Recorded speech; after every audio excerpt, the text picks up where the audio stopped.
morom seeni xol set na seeni mbir neex na ma boo fekkee fu ñuy xuloo baa nga gis leen ñu xeex taxawaay ñu juboowaat àndandoo dem ko xale yu ndaw yee bayam ñi jege ñi sori ñi bëri léeg ñi néew leen seeni xol benn la li ma neex ci gune yi duñu jëw duñu rambaaj seeni xol yi leer na man de ñoom laa fal xale yu ndaw yee fonk naa ma leen xale yu ndaw yee sopp naa ma leen xale yu ndaw yee fonk naa ma leen xale yu ndaw yee sopp naa ma leen li ma neex ci gune yi lu ñu am te bokk ko law la cat xale yi fonk naa seen jikko ay xarit yu wér lañu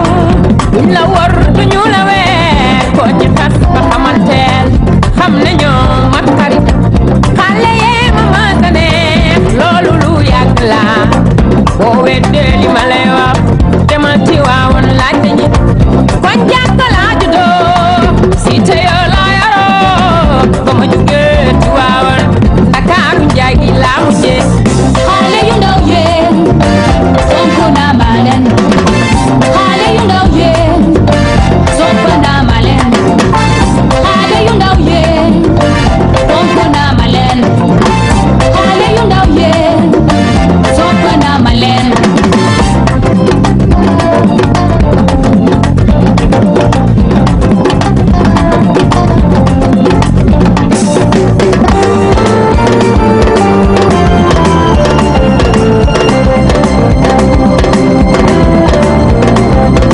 yéen mag ñi bu ngeen yàqee jaamono ji xale yi ngeen di lool ci seen dund yéen mag ñi bu ngeen yàqee jaamono ji xale yi ngeen di lool ci seen dund Sénégal Burkina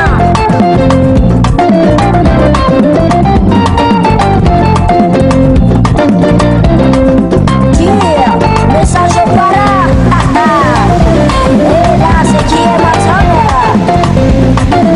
c'est ma tonne cabot pour la même cause pour nous trois les gars qui pas de cause à ton allié à la c'est important des milliers de cas d'évitement plus de gars beaucoup dans le pays la santé la performance qui grandit dans la def appuyer les enfants du monde entier en espérant que papa et maman ont bien noté yes hi yàlla na leen yàlla yiir yàlla may leen gudd fan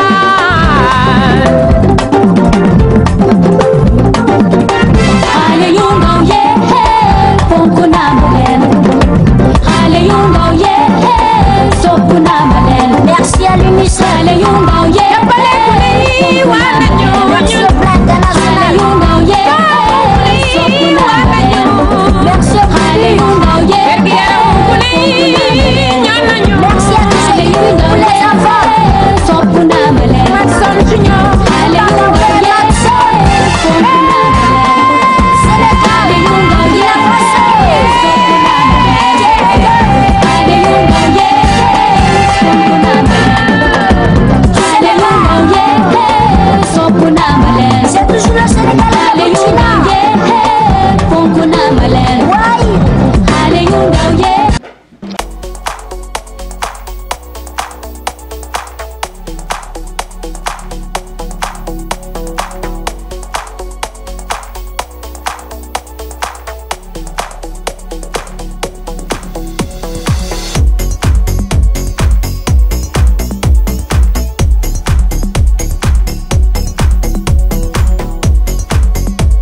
La maîtrise, n'est-ce pas? La maîtrise, c'est l'équipe d'encadrement, mais supérieur. C'est pas externe qu'on l'a fait. Alors, le directeur est là. Le fait qu'il a l'adjoint économique sur le propos de la proportion de maintenance. Là, l'adjoint sanitaire, Mme Sinifa. Et nous avons là le maître nageur. Et enfin, on a l'œuvre. Nous avons l'équipe de moniteurs qui vient. Ils sont là, on a 4 moniteurs. Alors on est 17 ans, on devait être 25, mais on est finalement 17. Alors l'équipe unique est là, il n'y a pas comment faire ici. Les chevaux de liaison, donc vous pouvez être au On rétrograde. À la cuisine, on a Ndei Sahare et Astoufal. Ils sont là, Astoufal et les monitrices. Hein? Mais là aussi, l'objet, je pense qu'avec le groupe, on a plutôt avec 4 moniteurs. Et 4 moniteurs, chaque moniteur a 4 enfants. Vous voyez. Alors le thème c'est l'autorité éducative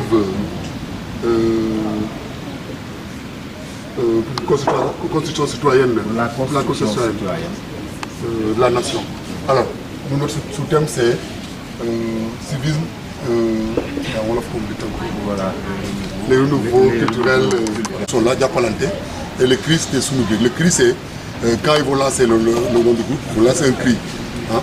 Ça correspond directement au cri, quoi. Donc, Sounoubi, Diapalante Sounoubi. Bon, ça, c'est dans le cadre de la citoyenneté. Alors, voilà pour le boire, il y a 4 gosses. Donc, la monitrice est là. Elle encadre seulement 4 gosses. Je pense que nous avons cette pédagogie de petits groupes. C'est par lesquels nous avons travaillé pour faire passer un peu le message. Et vraiment, ça a été une réussite. Là aussi, on a 4 groupes qui sont là. La monitrice est là avec ses 4 enfants. Elle au moins, elle a 5 enfants. Hein? Mais là aussi, on a 4 gosses qui sont avec la monitrice qui est là. Elle n'est pas là ce mois, elle a voyagé, elle est revenue. Et là aussi, on a 4 enfants qui sont avec un cadre qui s'appelle Seymba. Alors, pour le programme, nous avons un programme qui est là. On a entre autres beaucoup de découvertes. On a voyagé dans des milieux qui sont immédiats, mais également les autres qui sont très éloignés. Par exemple, on a fait un Ndem. Ndem, c'est de l'autre côté de Baba Garage, nous étions en visite. On a fait plein de baignades avec les enfants, parce que vous savez que les enfants aiment les baignades, n'est-ce pas? Et également plein de veillées. Chaque soir, on a une veillée, et les veillées sont suivant des thèmes, n'est-ce pas? Vous voyez là, veillée bouillabaisse, hein? Veillée talent, etc. Veillée film, hein? Soirée dansante, veillée son et lumière, veillée ethnique, etc. Donc on a beaucoup de veillées, mais il y a la veillée Kassak.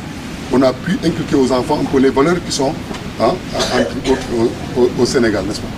Je pense qu'il va compléter. Là, c'est la grille quotidienne. C'est ce que nous faisons chaque jour.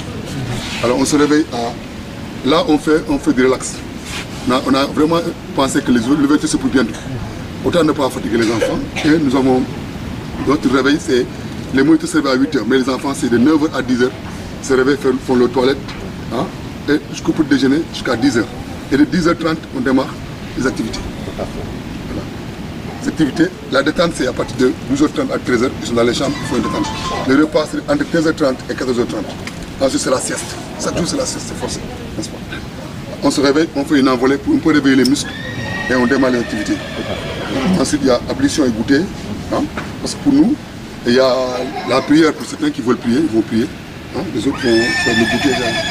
Bien, ici, on a une réunion de village. Chaque soir, on fait une évaluation de nos activités. Ensuite, le dîner, et on fait une heure d'activité pour le veiller. Et on va, exception de lumière, évaluation pour nous. Et les enfants font exception de lumière, ils vont aller se coucher. Voilà.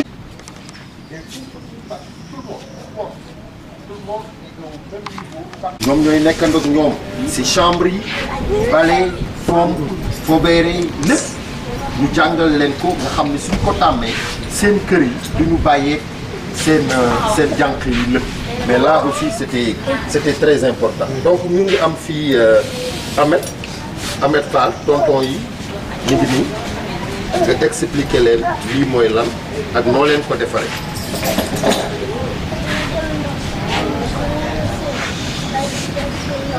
Très bien.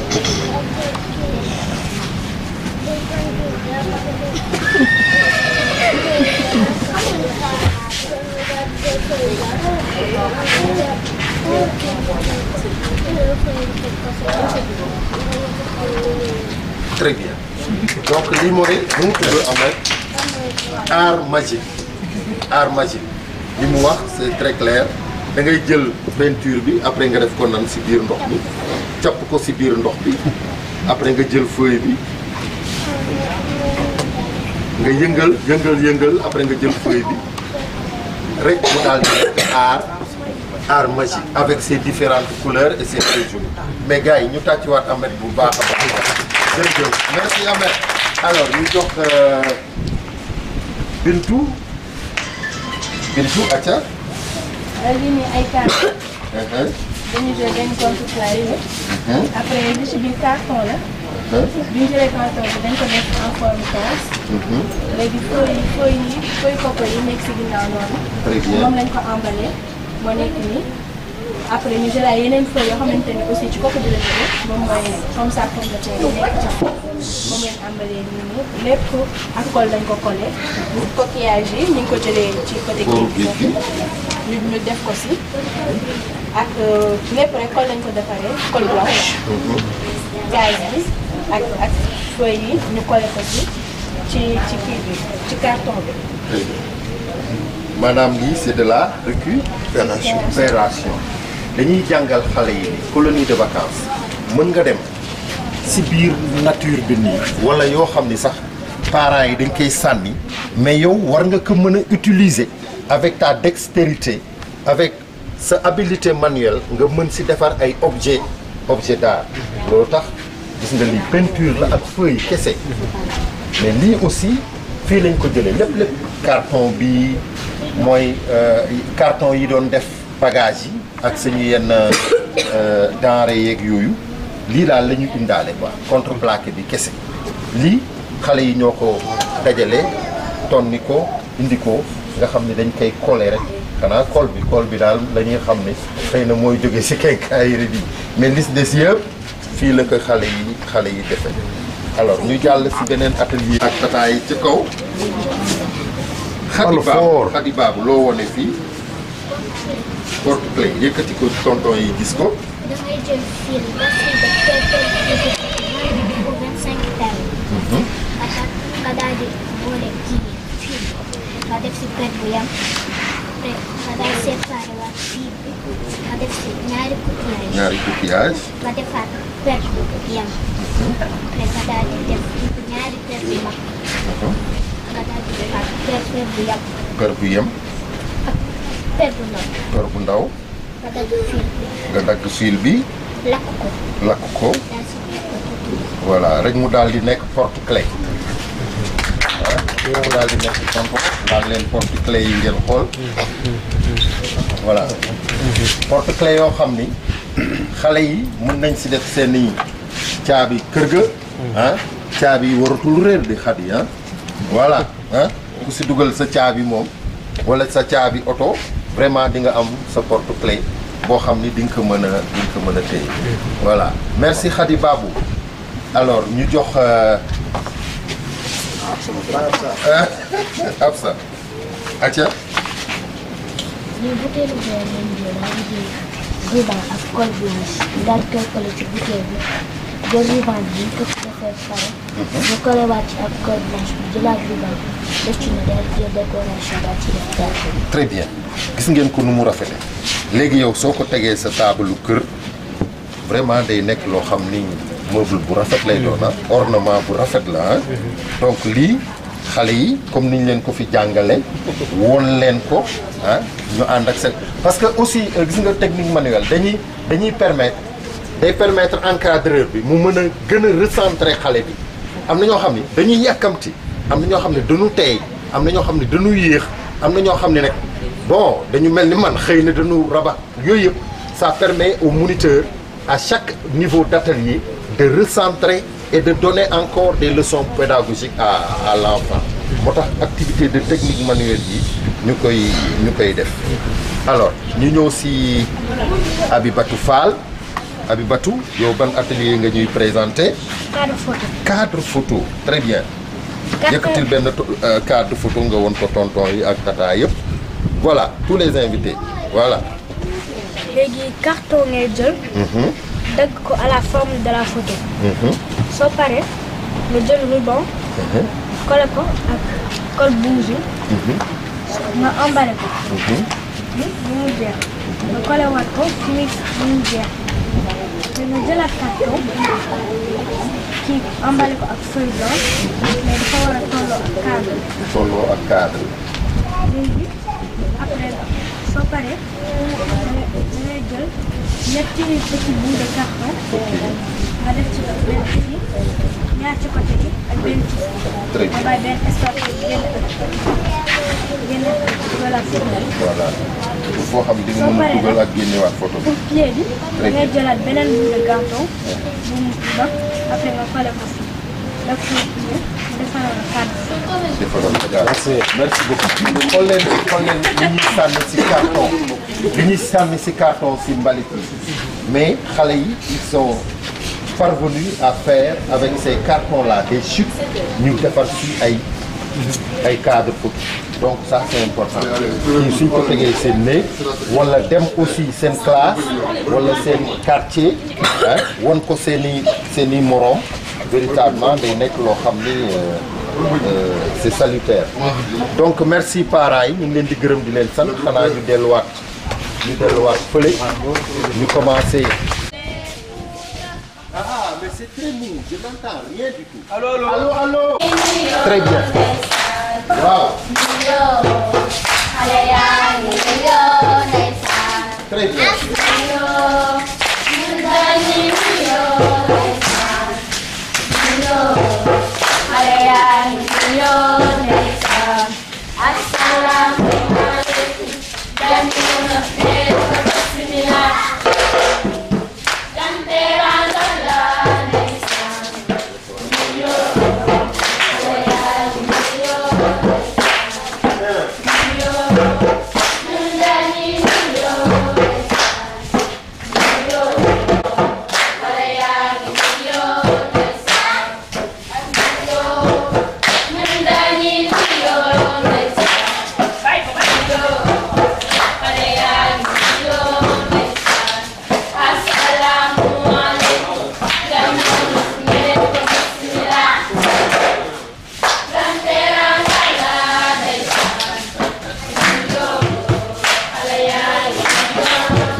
Merci xale yi donc parents yi invité yi xale yi ñu ngi leen di sargal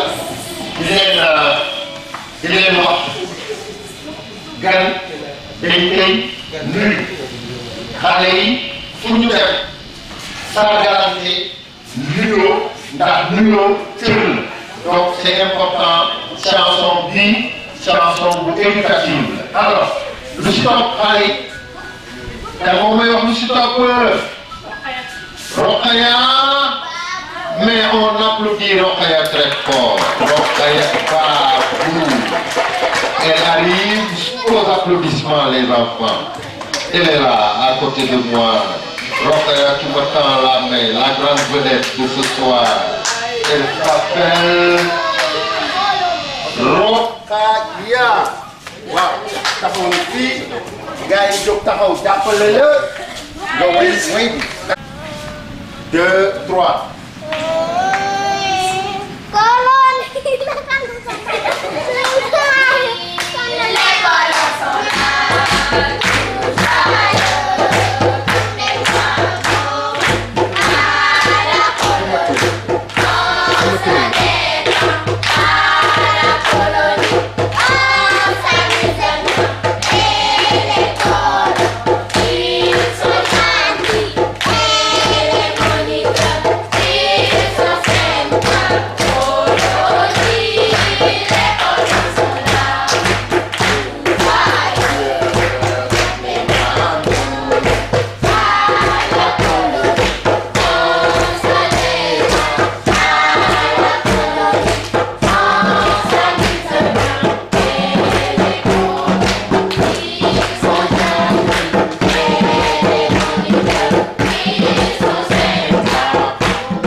À la colonie, on s'amuse bien. Et les colons, ils sont... Et les moniteurs, ils sont... applaudit très fort les moniteurs qui sont très efficaces. Alors,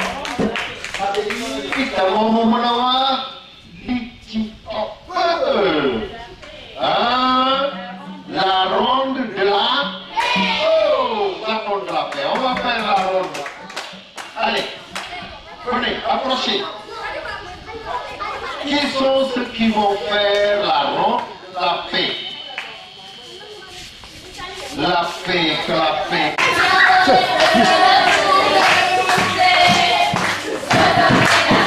Wow.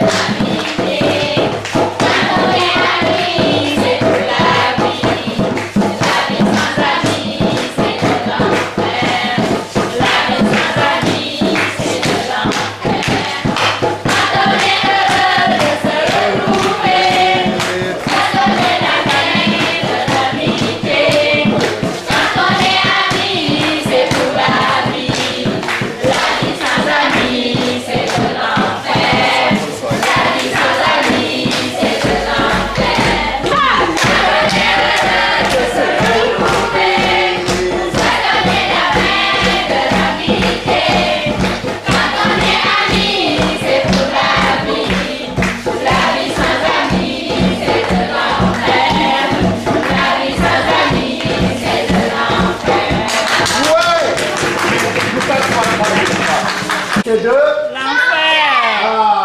Là, La vie sans amis, c'est de l'enfer. oh là là, mais gars, maintenant on l'a lundi ça. 1 doigt, 2, 3, 4, 5, 6, 10. Lan la ñuy présenter parents yi. Fitness. Hein? Fitness. Fitness. Allez, ana ñuy def fitness bi. Atelier fitness. Attends, on y va. Tonton, nañ def animation tuuti gaaw na. Ok.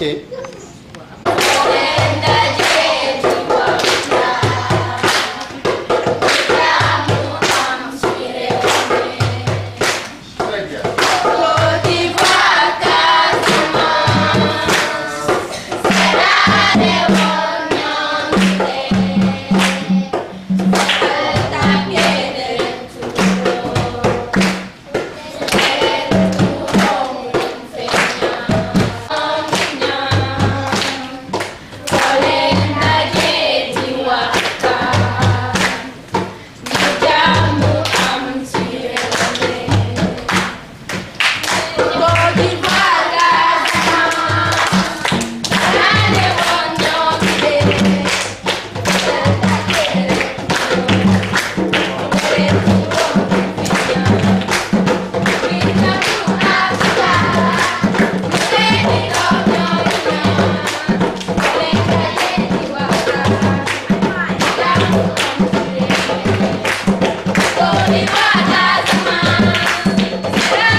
6, 7, 8, 9, 10. Ok, on les applaudit très fort. Wow. Wow.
On va accueillir Abibatou Fall.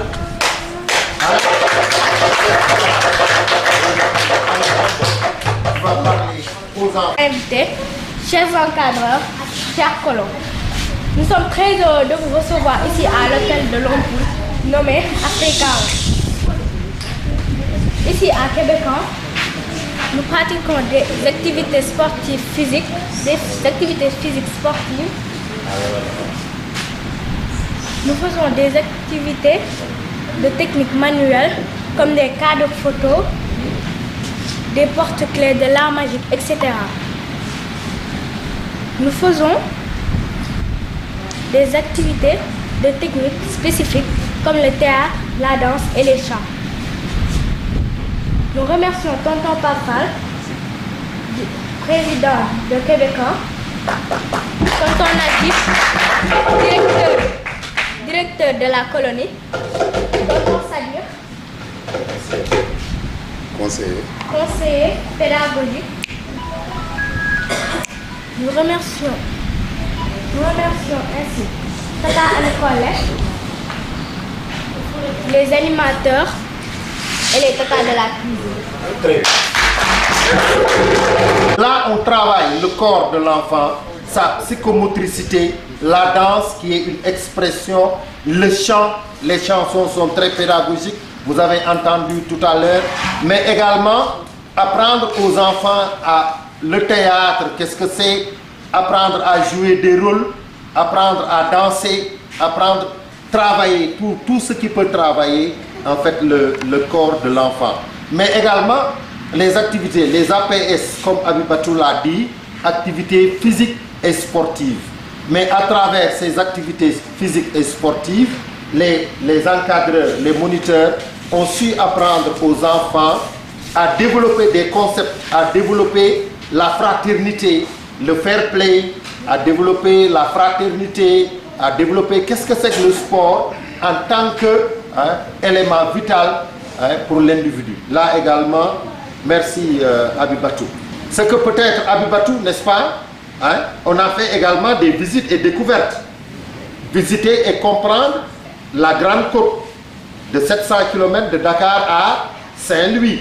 Ça également, les moniteurs ont su développer ça mais également d'autres visites. Visiter Lompoul, visiter Ndem, un village très original où des Sénégalais bon teint sont très entreprenants. Le village de Tchoukoun qui nous entoure ici, pour montrer quelle est la différence entre la ville, les citadins et les villageois. Mais le village de Ndem, ils ont ramené avec eux, bon, ce sac vient de Ndem. Alors, comment des Sénégalais sont restés au Sénégal pour développer des entreprises très fructueuses, mais là aussi, ils ont beaucoup apprécié et beaucoup aimé. Donc, on applaudit encore très fort Abibatou pour avoir résumé tout ça. N'est-ce pas? Alors, on va faire encore de l'animation. Khalil, quand moi il dit ben way bu neex, wayal ko invité yi parents yi. Hein?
Yeah.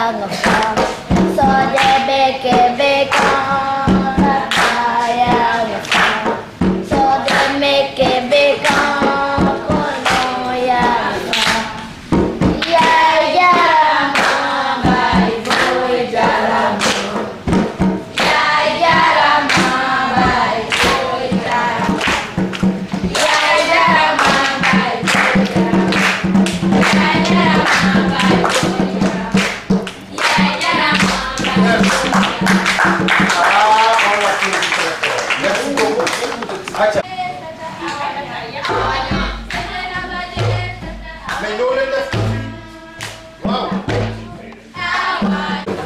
ku mu si doon rek ñun dañu ne si suñu concept parent bu joxe xaleem colonie de vacances doy nga ñu conseiller doy nga ñu lépp loo xam ni dina jëmale sañuy activité kanam moo tax dañu ne dañuy jël rek micro parent bi nga xam ni bëgg na waxtaan ak xale yi waxtaan ak ñun rek ñu jox ko mu développé doyen ñu jox kan au dépourvu mais waaw ñu ngi fi waaw d'abord ci milieu bi lañ bokk on était moniteur personnellement je suis moniteur diplômé xëy na ñàkk temps moo tax encadré wu ma ndaxte lii jot la laaj donc sa jël ay vacances di liggéey pendant toute une année scolaire wala année bi yëpp nga liggéey vacances jot nga waroon a dem noppalu wala nga nekk yeneen activité consacré ko à ces enfants là je pense que amuñu fayu ñi nga xamante ni ñooy encadreur collectivité éducative yi donc di leen remercier ndaxte c'est pas évident bàyyi ngeen lu bëree bëri ku nekk ci yéen bàyyi na lu bëri bàyyi na activité yu bëri ñëw consacré ko xale yi donc loolu pour ne serait-ce que ça ñu ngi leen ciy féliciter di leen remercier bu baax a baax donc au nom des parents aussi donc di remercier ki nga xamante ni moo am xalaat bi muy Pape donc il n'est pas à sa première édition yàgg na ko def et que ñun suñu gisee un jeune boo xamante ni ñun ak moom ñoo bokk ñoo maase ñoo bokkandoo génération ñoo bokk lépp mu jël amam kàttanam ak lépp consacré ko xale dañuy wax ñun ñëpp la ko defal ñun ñëpp la ko defal moo tax ñun aussi ñu bàyyi suñu yitte bàyyi li ñu doon def yëpp ñëw teel et que su ko defee woon KMR je pense que salle des fêtes dañ ko daan def te da daan fees del donc xëy na distance bi ak jot gi moo tax te aussi ni mu ko waroon a waxee nit ñi ñu ñëw tamit defewu ko noonu xëy na nii la ko bëggee xëy na format bii la ko bëggee donc Pape ñu ngi lay remercier di la féliciter di ñaan aussi patronage nga daan def centre aéré ba tey mu nekk colonie donc année yii di ñëw colonie bi gën a yaatu gën a rëy en tout cas loolu dañ lay ñaanal donc mu nekk loo xamante ni lu exemplaire la noonu na ko génne def ko feneen mais mu ne suñu terroir aussi am na des sites d'accueil yu mel nii donc fii ñu bari xëy na ñu ngi KMR wala jege nañu ko lool te xamuñu ko donc lii dafa day bokk aussi ci liy jaay suñu département luy jaay suñu gox donc les moniteurs les parents yi fi ñëw tey visiter ko dinañ ndeke lii am na KMR donc ëllëg ak si biir dañuy sawar a ñëw fi ndax dinañu xam ne lu mel nii am na fi donc occasion la aussi pour jaay suñu gox jaay suñu terroir wane suñu terroir donc choix bi aussi vraiment c'est pas un choix fortuit vraiment di leen si sant di ci remercier aussi ki moom fii mënoon na investir cette masse d'argent là feneen mais mu def ko fii donc di ko ci féliciter donc xale yi donc di leen wax yéen tamit que ne seeni parents ñoo ñëw toog di leen seetaan fii nii bari na xale yu fi bëggoon a ñëw tey mais mënuñu fi ñëw parce que xëy na liñ leen laaj wala liñ ñu soxla wala li ñu war a yëkkati def ci seen parents jarul leen ko mais yéen seeni parents au moins def nañu sacrifice indi leen fii le temps de 15 jours au moins pour ngeen nekk fi ensemble pour bégal leen ngeen fo ngeen rey ndaxte xam nañ ni ci année scolaire ngeen jóge ci année scolaire aussi la ñu jëm xam nga lan la parents yi am ci yéen ngeen jàng bu baax ngeen yaru ca kër ga pour ëllëg ak si biir ngeen doon dara même ñoom su ngeen leen jariñul ngeen mën a jariñ seen bopp donc parents yi loolu rek la ñu am ci yéen école ngeen nekk fa des élèves exemplaires nekk fa des élèves exemplaires nangoo jàng santuñu leen lu dul loolu ñoom dinañ def l'impossible pour au moins mettre leen à l'aise yéen aussi jàng leen jàng bu baax est-ce que yéen a ngi may déglu allo voilà donc ngeen bàyyi ma xel ci li may yéen laay waxal dégg ngeen dama ne seeni parents su ñu defee ay sacrifice indi leen fii dañoo bëgg yéen ngeen kontaan ñoom li leen di kontaan loo mooy ngeen nangoo jàng su école ubbee ngeen am rang yu baax école dama bëgg ngeen promettre leen que di ngeen am ay rang yu baax promettre leen ko parents yi acca. C'est promis, hein? C'est promis. Voilà. Donc voilà, je les remercie. Di nuyu aussi sama grand Najib, le directeur. ndaxte xëy na xam naa ko bu yàgg te yàlla wax la te xamuñu woon ne dinañ tase fii donc ñu xamante aussi ci lu rafet muy suñu grand ci mouvement associatif. Tout à fait. ci suñu mag aussi ci d'autres domaines. ci njàngale meeg yëpp. donc moom il est multidimensionnel. wax dëgg yàlla donc ma pas waxee ni mooy directeur aussi dama ni ko vraiment am nga koo xamante ni ñëpp ñu ngi koy wax. donc nag félicitations ñu ngi lay nuyu encore en tout cas di leen baalu àq su wax di matul wala mu am dara ñu ci dëng. donc merci Babacar wax ji rafet na wax ji ëmb na lépp Babacar waxtaan na ak parents yi kontaan mais mu waxtaan ak xale yi aussi waxtaan ak encadrement bi mais waxtaan ak encadrement bi waxtaan ak ki nga xam ni moo sos lii bëgg ko gëm ko daf ko bëgg gëm ko man depuis que j'ai connu Pape j'ai adhéré entièrement à sa philosophie parce que c'est la philosophie de l'encadrement de l'enfant. Tout ce qu'il fait, il le fait pour les enfants et avec les enfants. Donc loolu képp koo xam ni éducateur nga bëgg ay xale jaar élémentaire ba tey macha allah ngay enseigner ci kaw a kaw loolu da lay motiver da lay pousser. beneen bi ci des aussi tonton Najib moom directeur de collectivité la comme man mais dama ñëw mu jox ma cër. ñoom ñëpp ay ñoom par encadrement bi ñëpp vraiment def ma conseil sargal jox cër jox respect là aussi au nom vraiment à mon nom je les remercie je suis tellement ému par rapport ak li nga wax ak Babacar ni mu rafet que vraiment j'ai pas les mots pour le dire xale yi également li leen tonton Babacar wax jóg leen taxaw ngeen avancer ba fii xale yi yéen ñëpp jóg leen taxaw ngeen avancer bi parce que c'est important nous sommes en train de partager des moments il faut bien garder dans l'histoire dégg ngeen li mu leen wax être des élèves modèles exemplaires donc là c'est important soyez des élèves exemplaires loolu la waa Québécois bëgg pour que ëllëg qu'on puisse comprendre que Québécois a formé des enfants vraiment très exemplaires. Donc, Tata. Très bien. Voilà. jërëjëf invité yi ñu ngi leen di sant di leen gërëm.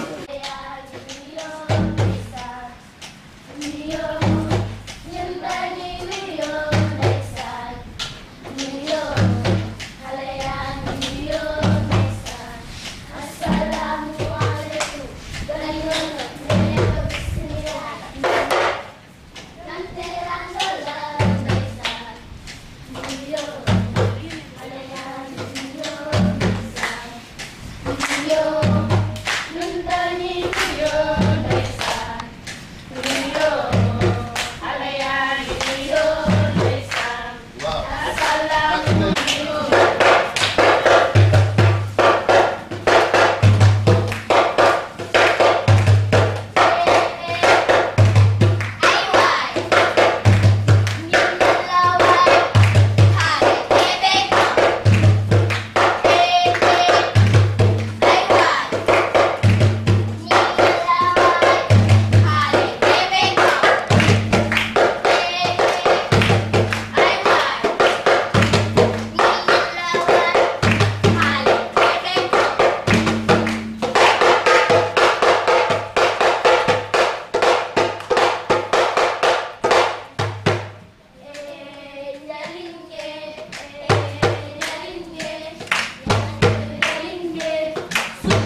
ñëpp ñi ko doon jàppale ci liggéey bi ñoom Tata Banné hein qui est allé quelque part pour des besoins de famille ñoom tonton Khadim tonton Oumar Tata Ami Collé avait déjà fait son stage en tout cas une trentaine de jeunes de Kébémer formé leen hein pour ñu nekk des moniteurs de collectivités éducatives donc pour ça ñu ko ci remercier bu baax parce que jamono yooyu la yàlla def ñu xamante mais depuis lors il n'a pas lâché il croit à cette activité il croit à l'éducation des enfants donc lui en tant qu'enseignant on le remercie te fas nañu yéene également jàppale ko ci à tous les niveaux donc Pape les parents sont là les invités sont là mais également les enfants sont là et ton encadrement est là aussi pour parler à tout le monde. Merci. Merci beaucoup, merci MC. C'est un immense plaisir quand même de partager avec vous ce plateau. Je reviens un peu avant moi avancer ci activité tay bi ni muy fête de clôture Colovat Québécois Mandiémé wax tuuti ci historique.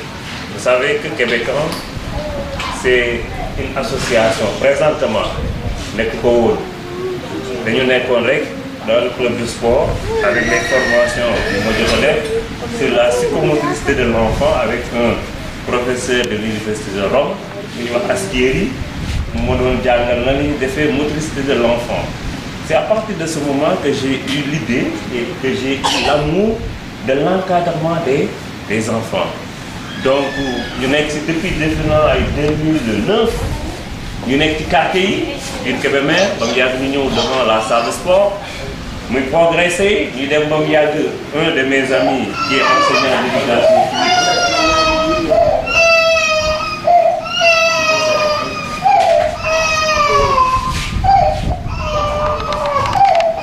un de mes amis muy Seydou Ka que je salue au passage.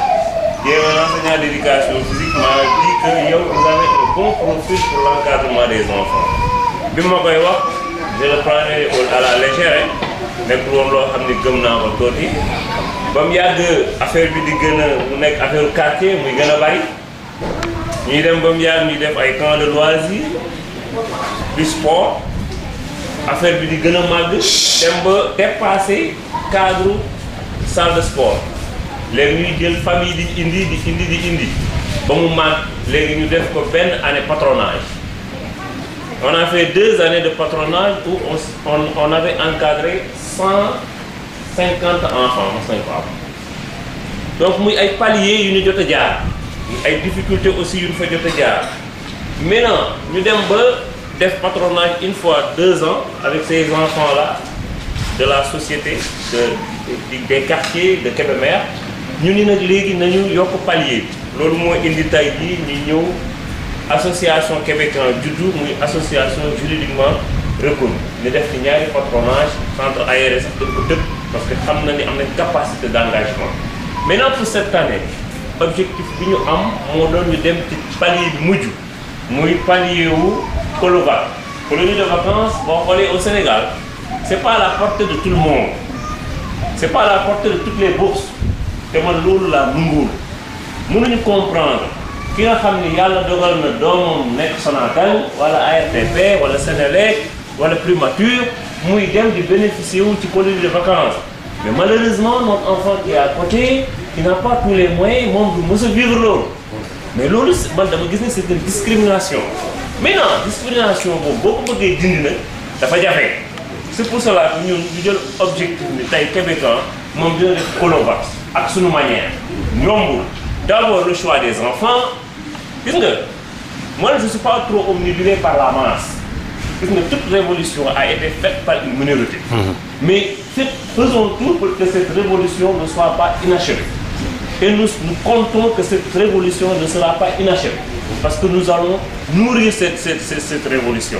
Donc loolu mooy objectif bi nga xam ne moo leen indi tey muy Colovac bi nga xamante ni mooy première édition. Avec ce nombre que vous allez voir que ça va se multiplier. Maintenant avec quelle équipe technique et pédagogique? Tey jii si on a pas les moyens on ne peut pas se taper de n'importe quel directeur, de n'importe quel type d'encadrement. Mais yàlla dimbali nañu tey jii je remercie au passage ñi nga xamante ni ñëw nañ gëm activité bi ànd ci ak ñun.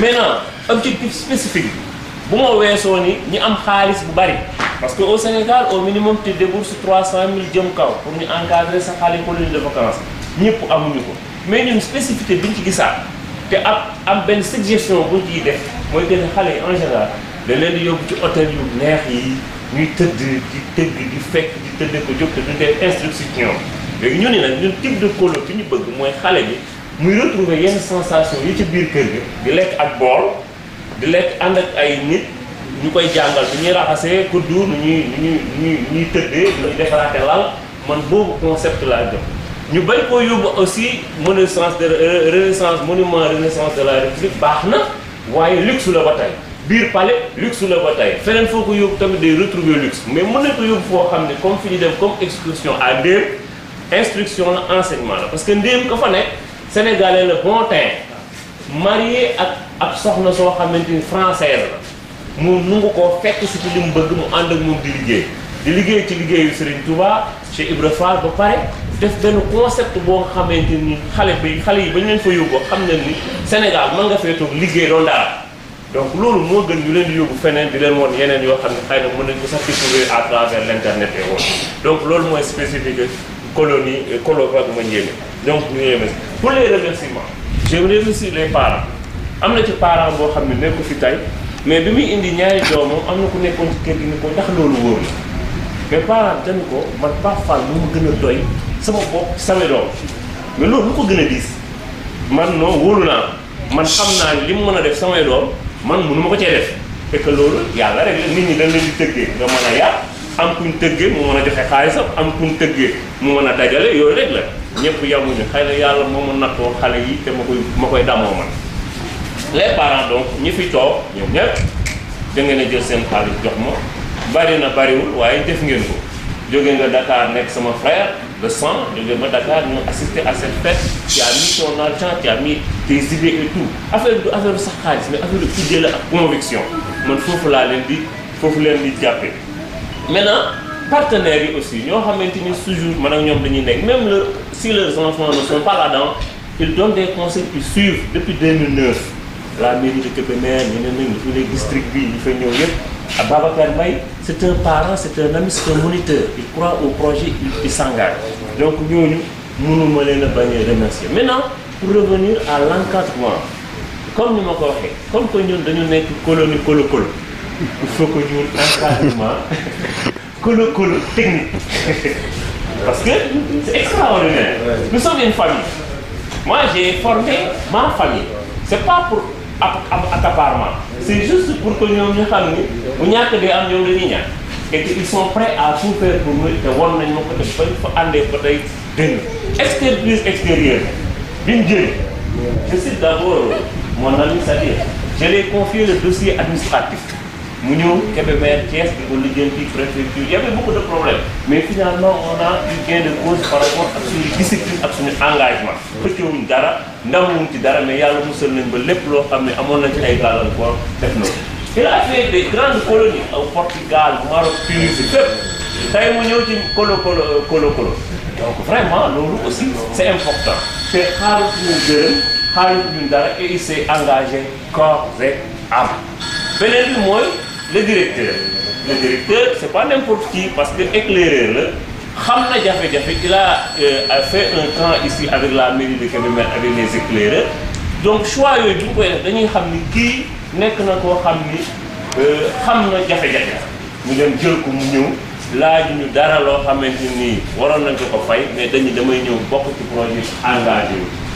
damay bokk ci projet engagé am na loo xam su ma ko waxee day nekk pléonasme ñun boo naan fii directeur bi daa bëgg xale loolu pléonasme voilà mais moom damay gis ni durant le séjour je vois même parfois il prend son argent il achète pour les enfants alors que je lui dois pas encore donner un rond mais yooyu du ma koy seetlu day nekk xale yi da leen di tapoter comme pas possible mais aussi s'il y a la rigueur à faire il le fait donc je le remercie Najib Sané qui est un journaliste bu nekk Walfadjri donc ñu koy remercier ñeneen ñi aussi toujours damay wax ni directeur ñeneen ñu ngi liggéey xëy na ñoo nekk ci kaw waaye ña ca waañ wa bu neexul rek bu liggéey bu toogul rek liggéeyu soo je m'adresse à Madou et à Soustan qui ont fait un excellent travail aussi pour que à Ndaye aussi bi nga xam jógee na ko Thiès ñu àndal ñu nekk ñu liggéey bu rafet ñeneen ñi li tax ma leen di mujjee c'est parce que sama soxna la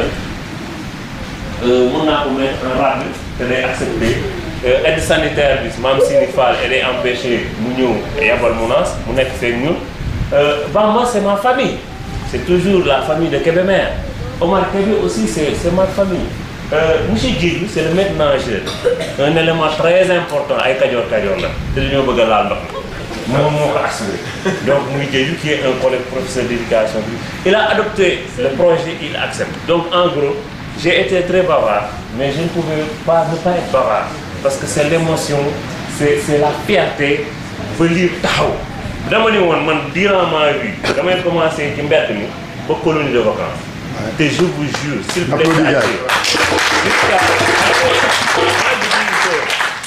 ñun ragal nañ dee trop mais gis nga dee mënul ñàkk te dafa gaaw bis moo fi jógee ñeneen ñi dañ ko lii il faut pas ñuy ragal il faut ñuy dem ñuy ñimee man dama am conviction que ni li may def nii si kattanu yàlla day dox parce que maa ngi woon ci mbedd mi tey maa ngi ci hôtel yi bu beneen yoonee on va aller ailleurs nous serons internationaux ça je le jure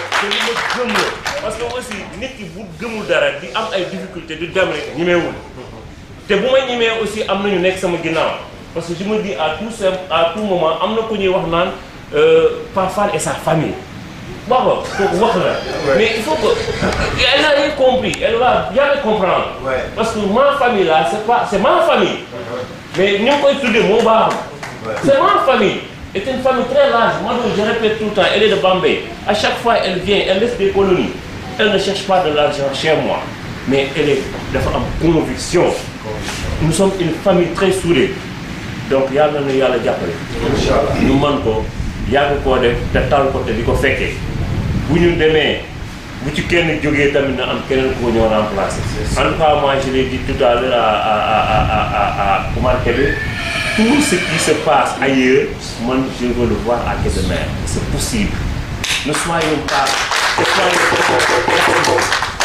donc je salue encore tout le monde ceux qui sont venus de Dakar ceux qui ont amené les enfants ceux qui sont venus adopter le projet et nous encourager merci à tout le monde. Merci.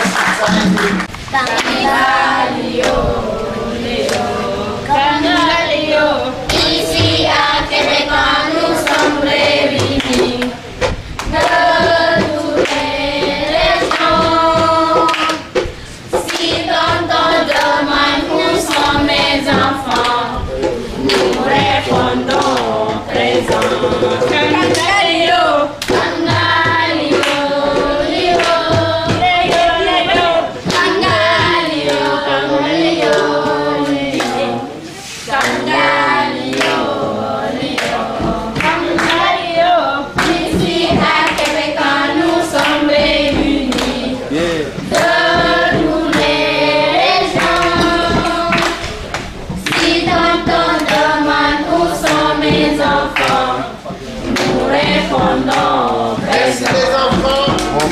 Alors, les enfants vont nous présenter les vertus traditionnelles qui ont permis à ce terroir de se hisser au niveau international.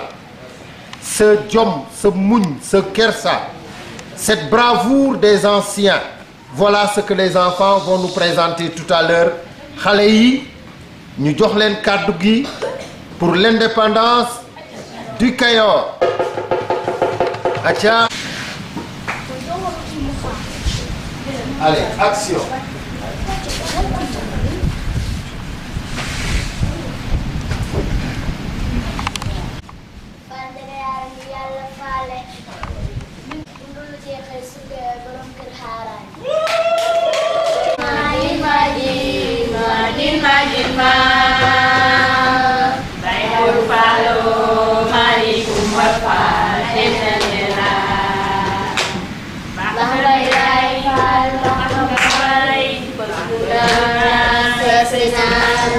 Bible follow, Mali Kumbafal, Tencandela.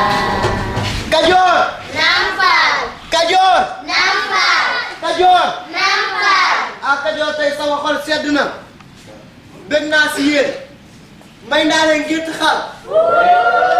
May naa leen téeméeri nag. May naa leen téeméeri jaam.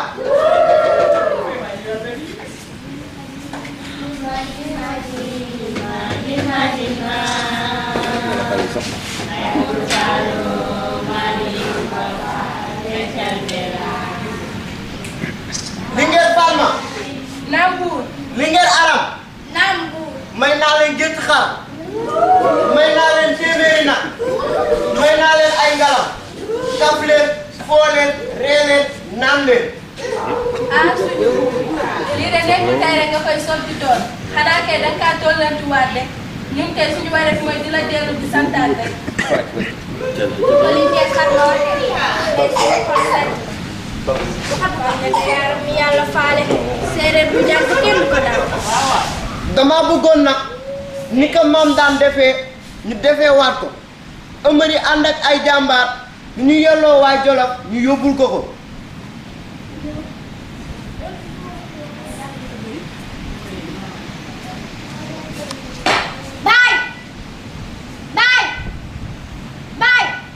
Man mii de su ma sañoon lii nii nga bëgg a mu mooy bu ma jëloon da nga ko bàyyi ñu ne ñu jariñoo ko ndax leen doon ko moom moomee buur la te yow ko mën ñu ni buur la te loolu noonu bis tey takkal naa ko. Soo ko defee nag di nga ma wan ni góor dëgg nga te buur nga.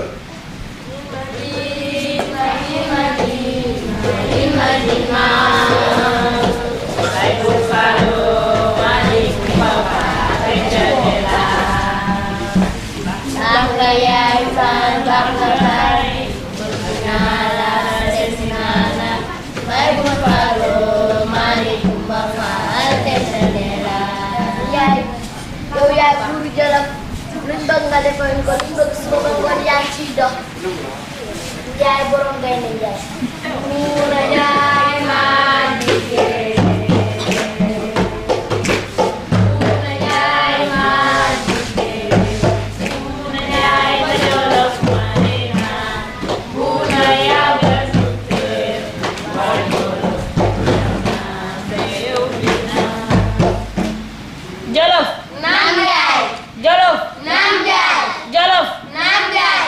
Jolof tey kontaan na tey dëkk ñu yëf yëpp tey lañu indi li ñu yelloo ak ñoom tey bisu mbégte la bisu kontaan la bisu xawaare lekk leen foo leen naan leen.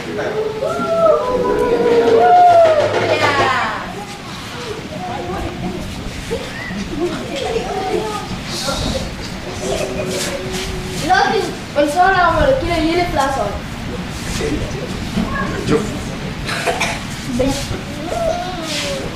buur su la yooyu sama buur amal ngoon sa bay faat mu la yooyu ne bàyyam lu war ak yow bis ni ki tey dakkal na ko ba suy ki sàkk si lu wax ngeen daje dal dégg naa sa wax Jolof naam jaay Jolof naam jaay Jolof naam jaay dégg ngeen li waa Kayor wax soxla naa ëllëg bépp jàmbaar soxla naa ko fii nii ñu dem xare bi te dang buur buur sama buur ëllëg yéen a ngi xare ji de waaye xam leen ñun ñii jigéen ñi ñu ngi seen gannaaw ndax foo leen amee ndam ñu amee fa ndam te suñu Jolof gii du tax gàcceel mukk buur yaay maa jigéen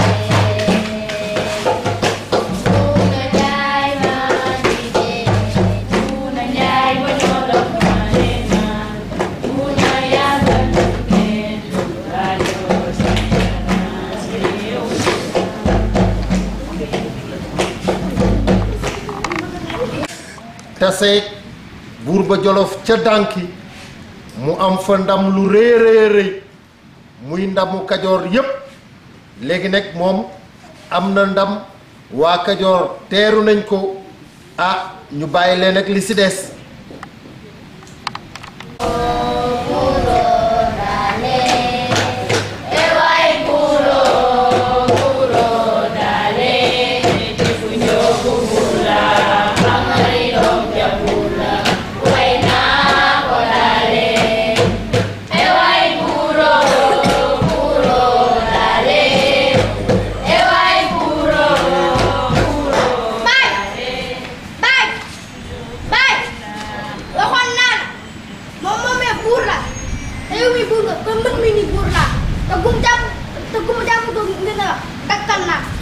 sama doom war nga ma ni nag góor dëgg nga bis ni ki tey lépp luy kilifteefu Kajoor teg naa ko sa loxo.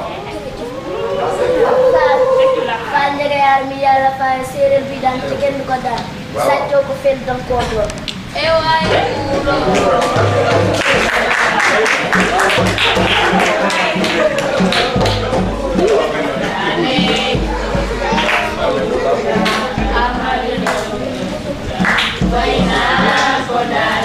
tey nag bisu mbégte la kaf leen foo leen ree leen.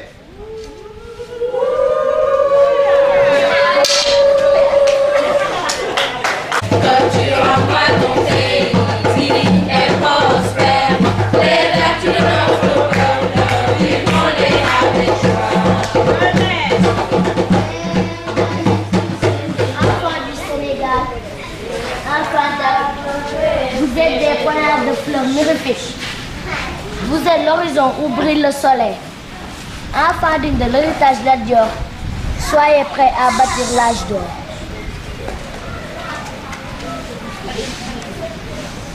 Mon rêve. Je rêve d'un Sénégal peuplé de bons citoyens que de patriotes. Imbu de valeurs civiques et morales. Mon rêve est de voir un Sénégal propre, de Dakar à Bakel, de Podor à Kaolack. Un peuple qui dit non, non à l'insalubrité. Mon rêve est de voir un Sénégal où le civisme est roi. Du Fouta au Fouladou, Bokota, en passant dans le Saloum. De Bundu à Ndakaaru, en passant dans le Nioro.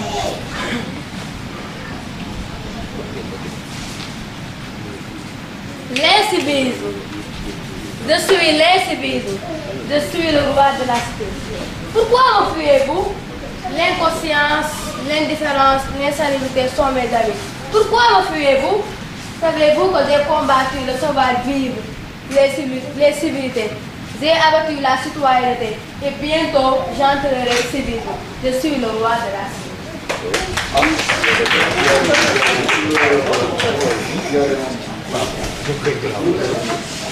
Oh ouais, voilà, bien installé.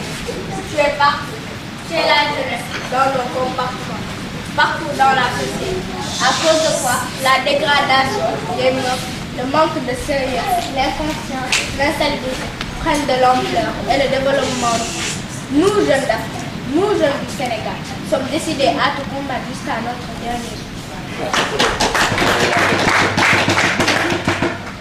Le patriote. Je suis le patriote. Je suis une bonne citoyenne. Je prends soin de mes biens publics. Je suis consciente de mes devoirs. Je suis une patriote. Je respecte le code de la route.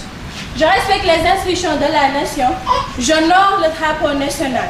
L'insécurité, je la combats. L'indifférence, je la combats. La corruption, je la combats. Je ne veux pas d'incivisme dans ma patrie. Pas d'incivisme dans ma patrie. Je suis une patriote. Je suis une patriote. Je suis une patriote.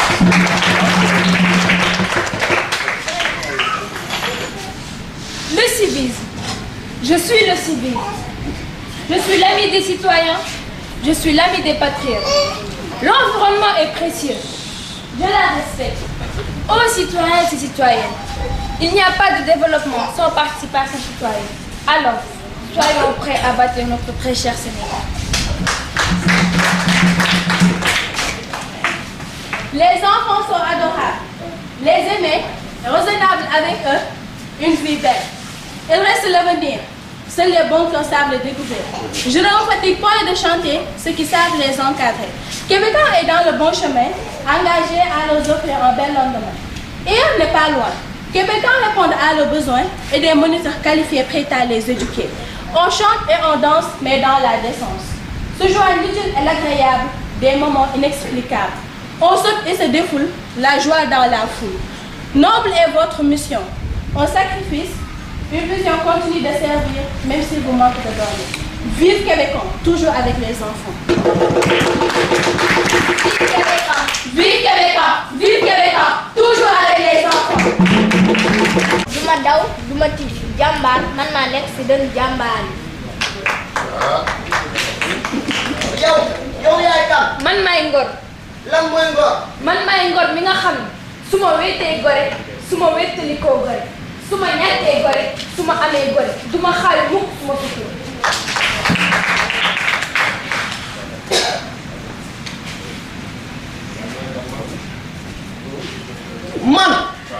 man maay réew su ma leen am du ma dox xel fit kersa jom ngor muñ fula ak fayda ñu jàppoo ngir sukkali suñu réew.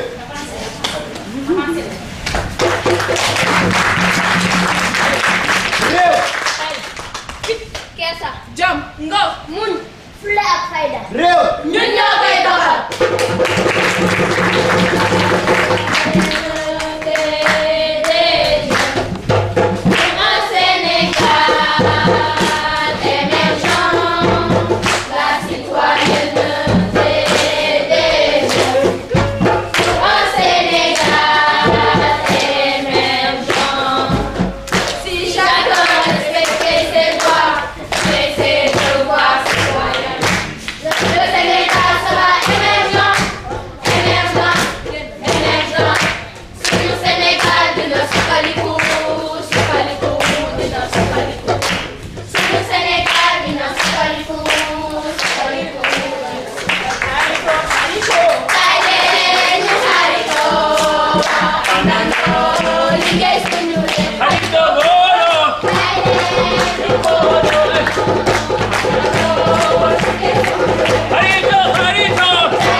Dakar xale yi compétir dans la fraternité dans le fair play vraiment compétition yoo xam ni dañ leen doon woon lan la sport di jëriñ ak nit ki soo doonee sportif lan nga war a def ngir ñëpp nga respecter sa adversaire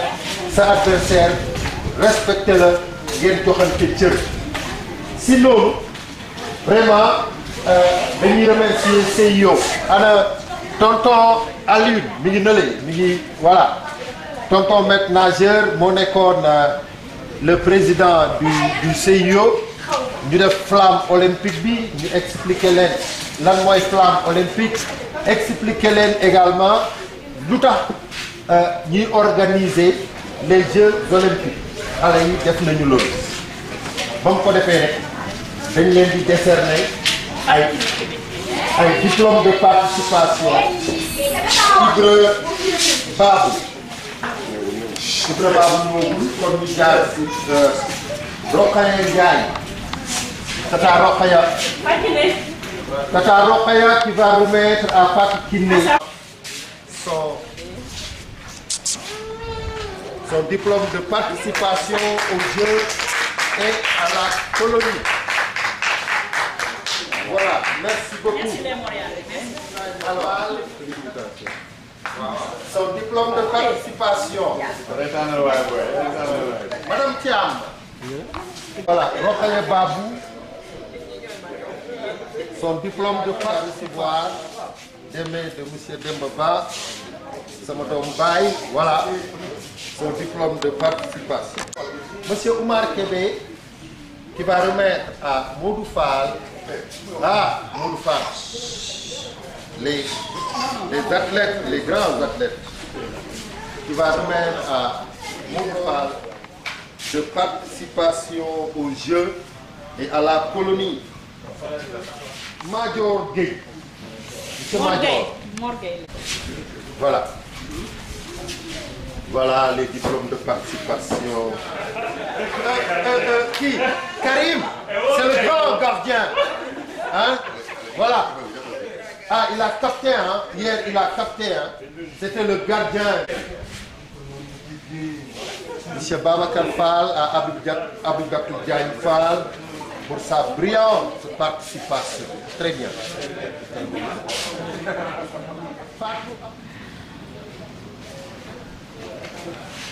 À Tata André Sankaré.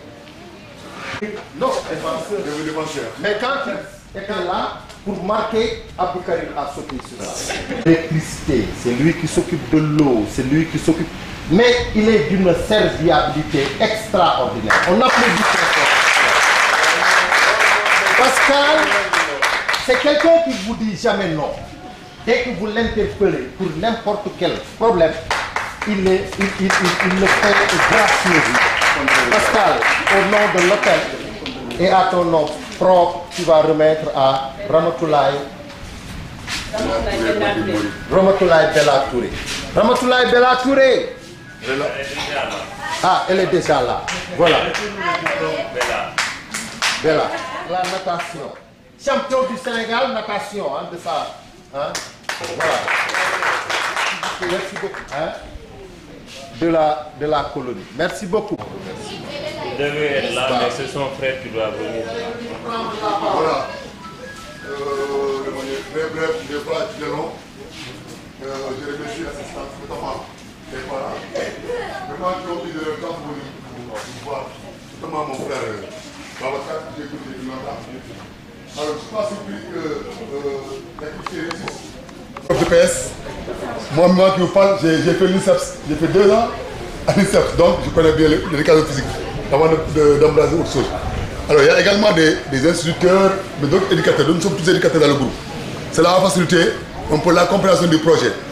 Alors il faut dire que c'est un projet où nous avons travaillé volontairement, ça je pense que vous l'avez dit, parce que la démocratisation des collectivités éducatives, on le dit mais on ne le fait pas. Mais c'est ce que Pape voulait faire en fait. Hein? Il a voulu démocratiser, mais également permettre à ceux qui n'ont pas les moyens de pouvoir participer à ces colonies de vacances. Alors, affaire bi la ku gëmul xale doo ko mën a comprendre. Voilà, moi j'ai la chance d'être un éducateur parce que je suis d'abord scout. J'ai fait depuis 7 ans, je suis dans le scoutisme jusqu'à présent, mais également je suis enseignant de profession. Donc, loolu doy na pour mën a comprendre. Lorsqu'ils m'ont parlé du concept, je n'ai pas hésité à agir. j'ai dit aux grands, vraiment, le concept est bien, moi j'adhère quoi.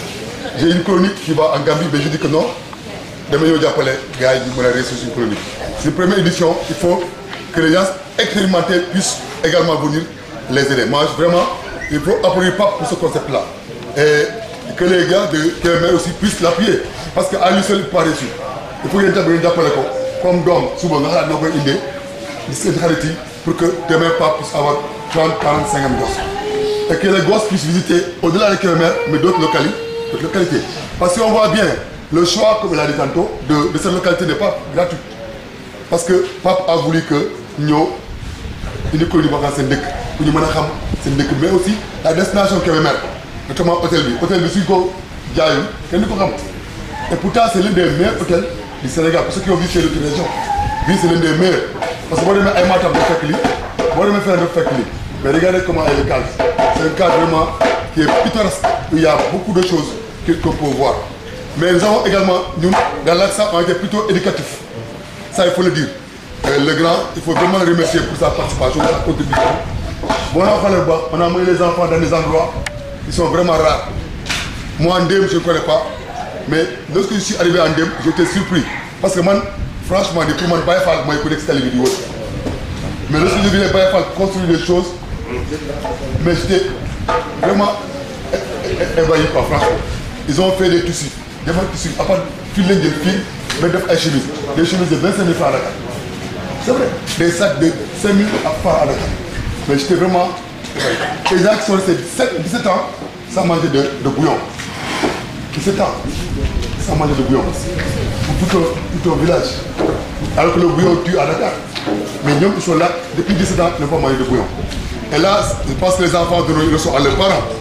Parce que depuis qu'ils viennent 15 jours, ils ont connu du mot, ils ont connu bon bouillon. Donc je voudrais vraiment que la fête continue dans les maisons. Pour que nous ayons fait de colline, mais vous n'avez dans les maisons également, pour que tout le monde soit sensibilisé. Parce que les bouillons tuent à petit. Moi qui vous parle, je suis diabétique.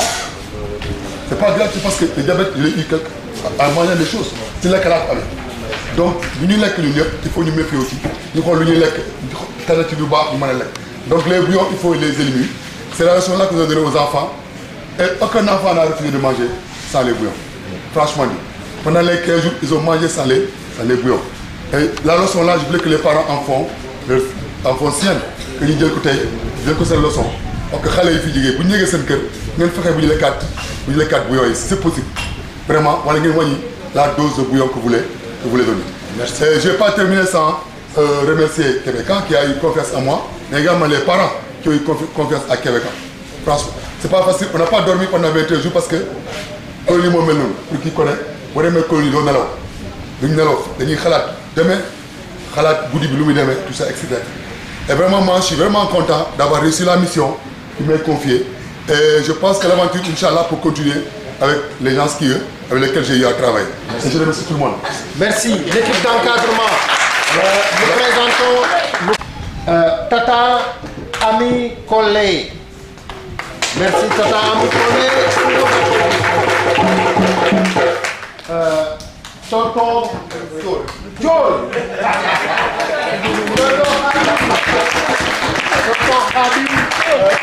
Alors, c'est Tata Aram Kane qui, je vous disais tout à l'heure.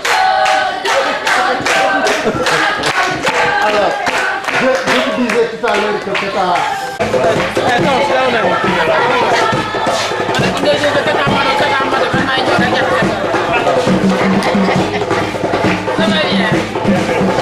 Non. À Québec, on a organisé une cour de vacances ici, Lompoul. C'est un Africa Roots, mon hôtel. Hôtel qui est dans le désert et hôtel bi rafet la rafet boo xoolee géej bi si ginnaaw mu am benn désert waaw xale yi nag ay xale yi sage la ñu ngi nii fi ay Rokhaya ay Khady Babou ay Abdou Karim ay Mama ay Mohamed Fall voilà ay Mor Gueye Mor Gueye Mohamed Babou Paa bi kii Baye Modou Paa Baye Modou voilà xale yi nag dañu kontaan tey nag may fête de clôture dañ ñëw wane lu ñu fi jàng pendant 15 jours la ñuy wane seen parents yi waaye nag ñu ngi si yoon bi ñu ngi ñëw donc programme boo xam ne ni Africa Québec Camp moo ko uti dajale xale yi ñu mën a ko exécuter fu mu nekk nag tey fête de clôture pendant bu ñëwee nag ñu wane leen lu ñu def da mu ñu fi indi waaw car mi nag colonie bi nag lundi lay jeex lundi nag ñëpp yi bi seen kër mais xale yi fu mu nekk dañuy kontaan parce que 15 jours yi dafa dox voilà tonton merci. Lompoul-sur-Mer am na Lompoul village mais fii Lompoul-sur-Mer la ay 2 kilomètres du quai de pêche bi donc c'est un endroit pittoresque et vraiment très joli waaw endroit boo fi ñëwee xam nga sénégalais tooy xamuñu ko mais fii exemple ku ko xam doo dem Europe doo dem feneen fi ngay ñëw parce que lépp nekk Europe fi ngi fi lépp nekk si yeneen hôtel yi nekk en Europe wala feneen fii nga ñëw vacances fii ci tout muy jën muy microclimat muy plage muy verdure bi lépp ngay air bu set ngay respirer te ñun tamit ñoo nañ fi 21 jours jàngal xale yi war ñu lekk jumbo fu mu nekk nii temps bu ñu fi def yëpp lekk ñu jumbo vraiment ce qui veut dire que fii ñoo fi gis ni yëpp ils sont en très bonne santé voilà.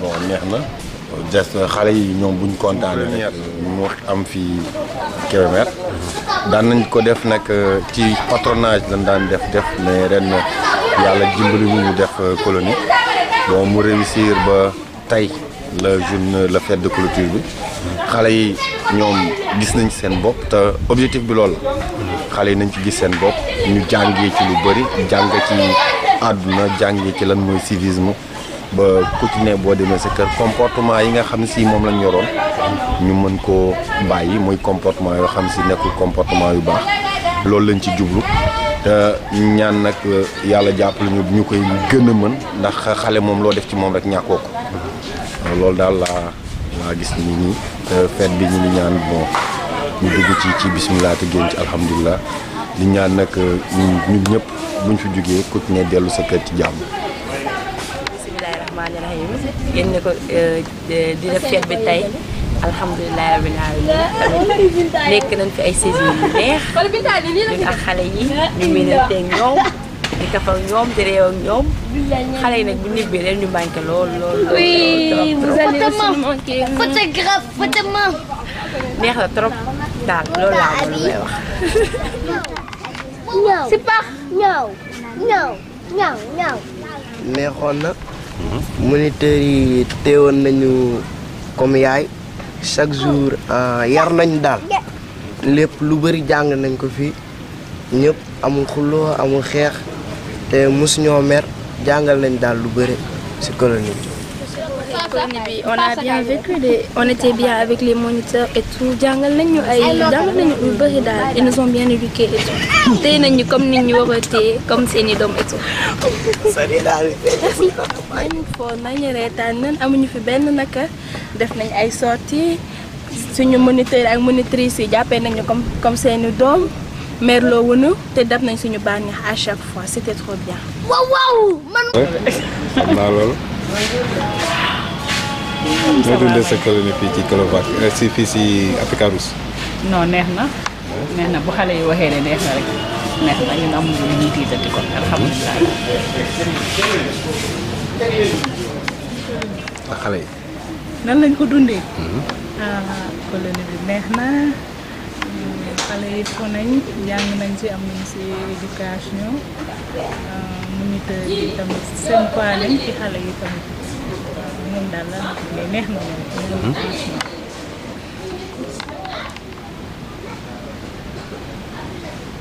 Vraiment, ça a été dans l'ensemble, ça s'est bien passé.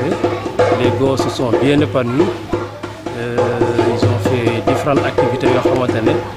Ils ont apprécié les activités parce que chaque fois que nous faisons une activité, nous avons une évaluation, un point de groupe. Donc dans les points de groupe, nous avons une évaluation des activités. Et là, on sent vraiment qu'ils aiment, ils sont bien appréciés. Également, ils sont engagés dans les activités. Ils y participent massivement. Bon, au début, il y en a qui étaient un peu réticents parce que mosuñu génn mosuñu découvrir colonie donc nekk na une nouveauté si ñoom mais après 2-3 jours ils se sont bien adaptés donc à partir des jeux les chants yi ñu def dañu dem ba gis ci seen bopp daanaka dem na ba neex donc je dirais que pour cette première là ça a été une réussite. Ça n'a pas été facile quand même, mais les gens se sont mis avec corps et âme. Et finalement, on a pu obtenir gain de cause. Donc dans l'ensemble, vraiment, ça s'est bien passé et je félicite vraiment l'encadrement et tous ceux qui ont été de près ou de loin dans cette belle initiative. Colobane bi nekk na Colobane spécial xam ñun ñu ko sosé biir Kébémer waaye nag dañu def ay paliers yu bari maanaam njëkk nañu def ay camp de loisirs camp de sport ba mu yàgg ñu dem ci beneen palier bu ñuy wax patronage mooy bi nga xam dañuy jël xale yi pendant une demi-journée maintenant ren ñu ñëw ci benn étape bu xaw a diis te bu compliqué dañ doon am ay nombre 120 ba 150 enfants mos nañ ko am ci benn patronage en 2016 mais ren ñu ne nañ dem ci beneen palier te palier boo gis bu nekk balbutiement mënoo ko dérouler ak nenn ne da nga koy dérouler nànk-nànk ci loolu ci leen jël initiative ñu ne nañ xool nu ñuy defee colonie de vacances waaye nous sommes dans un hôtel on est là pendant 15 jours nous vivons avec les enfants en temps plein ñooy yeewoo ndoom ndékkee ñoom añ ak ñoom reerandoo ak ñoom mu nekk lu diis mais yàlla dogal na def nañ ko ci jàmm ak salaam te matale nañ ko may remercier au pas ñi nga xam ne ñoo gëm suñu projet ñu Colobane Mandiémé pourquoi Colobane Mandiémé dañ ko tuddee suñu maam bu nekk Kajoor parce que waa Kajoor lañ ak suñu mbokk yeneen yi nga xam ne ñoo fa nekk léegi nag loolu kii la rek Colobane Mandiémé kii la cobaye la maanaam dañ ko utiliser pour mën a déclencher bu ñu paree nag di ngeen gis ni tey jii on va multiplier même 10 fois le nombre que nous avons. Nous avons fait exprès d'avoir un petit groupe d'enfants pour spécialiser aussi. Maintenant, gis nañ ni dox na ça passe on va aller et on espère même aller au fin profond du Sénégal pour def fa leneen lu tax aussi def ñu colonie de vacances comme ñu bari niñ ko xalaatee colonie de vacances bu nga xamante ni tëgg foo kaf rek la déedéet mën nañu tëgg mën nañu takk waaye ça doit être pédagogique même way bi ñuy jàngal booy bi dafa war a nekk jàngal bu ko way bu ko jàngal dara te ay way yoo xam ne ni tëgg fecc la rek amul njariñ donc beneen bi mooy tamit dañu gis ni colonie de vacances souvent nit ñi dañuy jël xale di leen yóbbu ci ay bërëb yu neex rek kenn du leen jàngal dara nu ñuy lekkee nu ñuy tëjee ne fóot nañ fi sax fóot génn yëre ni ay ci xale yi nañ jàng fóot muy activité xale yi bu ñu génnee seen douche yi ñoo koy raxas ñu activité la ñu topp leen ñu xool kuy yeewu ci lalam moo koy lalaat mënoon nañu ne hôtel la ñu nekk pour ku yeewu bàyyi sa lal nga dem sa yoon non on apprend à l'enfant mu defaraat lalam buy lekk ñu toppatoo ko nu muy lekkee yenn séquelles yi am de la société yu baax yi ñu consolider ko yu bon yi ñu formaté ko donc ñu loolu ba pare excursion yi ñu def demuñu di visiter du palais de la République xëy na am na njariñ demuñu aussi ci biir ville yi ay Dakar yenn yi dañu dem ci àll ba ndéem boo xam dañu fa gis un Sénégalais bon teint dafa développer activité ba extraordinaire dafa employé ay Sénégalais yor fa ay atelier di fa liggéeyloo ay nit nekk tamit taalibe Serigne Touba mu nekk koo xam ne biir Sénégal la nekk ñun ñooñu ay référence la ci ñun donc loolu daal lañu gis ni ñun moo nekkoon suñu projet te ñaan yaa xam ne demuñu à 100%.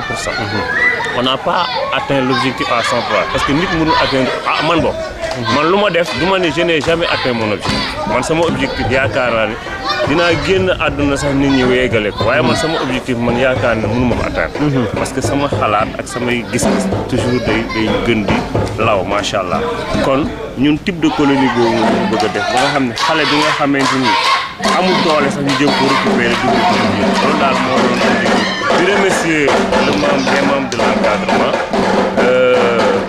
ki nga xam ne moom laa defoon représentant de l'œuvre Sadikh Ba di remercier aussi ñu nekkoon ci waañ yi souvent dañ leen di fàtte léegi liggéey nañ liggéey bu baax di remercier aussi le directeur Machine c'est un directeur qui colle à ce que nous faisons parce que éclaireur la xam na ay difficultés mu ñëw nekk ak ñun nu ngoo bàyyi yeneen colonie yu ñu ëpp xaalis ànd ak ñun vraiment loolu am na solo trop ñu koy remercier di remercier moniteurs yi les moniteurs c'est pratiquement ma famille et mes amis.